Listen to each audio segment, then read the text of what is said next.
चिनासी नवा खे आगाह कंदा हलूं शहदाद कोट खां। शहदाद कोट पाकिस्तान पीपल्स पार्टी तरफ़ां शहदाद कोट म्यूनिसिपल कमेटी जे 14 वार्डनि ते पंहिंजे उम्मीदवारनि खे बीहारण जो ऐलान करे छॾियो आहे।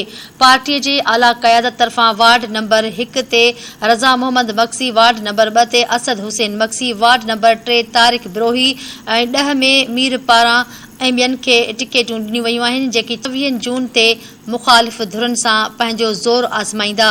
मुख़ालिफ़ धुरियुनि में पाकिस्तान ग़रीब अवाम पार्टी, अवामी इत्तिहाद शहदाद कोट ऐं आज़ाद उम्मीदवार पिणु शामिल आहिनि।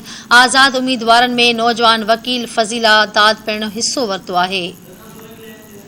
इन हवाले सां धरती टीवी न्यूज़ जो रिपोर्टर शहदाद कोट खां सदाम सोलंकी लाइन ते मौजूदु आहे। जी सदाम, कहिड़ा तफ़सील आहिनि?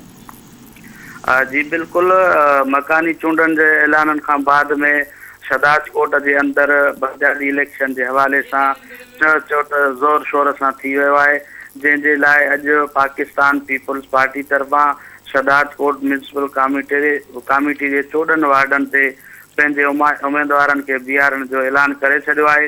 पार्टी की आला क़यादत तरफा वार्ड नंबर 1 लाइ रज़ामंद बख्शी, असद हुसैन बख्शी, तारिक बुरई, फहद हुसैन लांगा समेत 14 वार्डन लाइ पंहिंजा उम्मीदवार बीहारिया विया आहिनि। उन मौके ते पाकिस्तान पीपल्स पार्टी तरफा एतमाद कंदे उन्हनि उम्मीदवारनि खे चूंडियो वियो आहे, जेके 26 जून ते मुख़ालिफ़ धुरनि सां पंहिंजो ज़ोर आज़माईंदा।